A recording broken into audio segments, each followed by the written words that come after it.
অনুষ্ঠিত হয় নাই। এটা দীর্ঘ 16 বছর একটা জার্নি ছিল।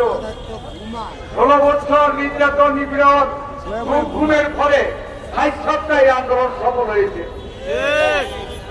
এখন কেউ কেউ রাজনীতি করবেন, ভালো কথা, রাজনীতি করার সৎ অনেকের থাকতে পারে, খায়েশ থাকতে পারে, ক্ষমতা দেওয়ারও খায়েশ থাকতে পারে, তাতে কোনো দ্বিধা নাই। কিন্তু আমাদের চেয়ারম্যান সাহেব বলেছে যে পদ্মার অন্তরালে অদৃশ্য শক্তি আছে, সেই শক্তি সাম্প্রতিককালে আস্তে আস্তে পরিলক্ষিত হচ্ছে। আমরা সাম্প্রতিককালে দেখছি সরকার বলে নির্বাচনকে বিলম্বিত করা।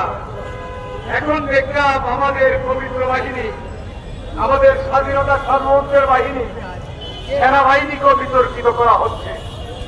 এটা কিসের ইঙ্গিত বহন করে আমি জানি না, তবে আমি ক্রীড়া মন্ত্রকে সজাগ থাকার আহ্বান জানাবো যে বিগত 16 বছর নির্যাতন নিপীড়ন সহ্য করেও বাংলাদেশ জাতীয়তাবাদী দলের সাথে আপনারা যেভাবে ছিলেন, আগামী দিনে ততদিন পর্যন্ত এদেশে একটি অবাধ সুস্থ নির্বাচনের মাধ্যমে এদেশের মানুষের গণতান্ত্রিক অধিকার ফিরিয়ে না দিব, ততদিন পর্যন্ত আমরা দলের সাথে ওই দুঃসময়ের মতো এখনো থাকতে চাই।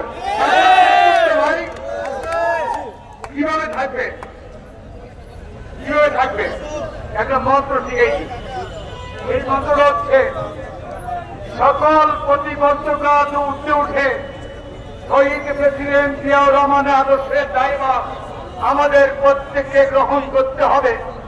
যতদিন না এদেশের গণতান্ত্রিক বাংলাদেশ প্রতিষ্ঠিত না হবে, ততদিন পর্যন্ত রাজপথে থেকে শহীদের আদর্শকে ধারণ করে ইনশাআল্লাহ আমরা সকল ষড়যন্ত্রকে উপেক্ষা করে এই দেশকে গণতান্ত্রিক বাংলাদেশ উপহার দেওয়ার মধ্য দিয়ে আমরা শহীদের আদর্শকে বাস্তবায়ন করব। সকলকে ধন্যবাদ। খোদা হাফেজ। ভারতের জিন্দাবাদ, জাতীয়তাবাদী দল জিন্দাবাদ, শহীদ প্রেসিডেন্ট জিয়াউর রহমান অমর হোক, বেগম খালেদা জিয়া জিন্দাবাদ, তারিন্দের অহংকার তারেক রহমান জিন্দাবাদ, ক্রীড়া মন্ত্র জিন্দাবাদ।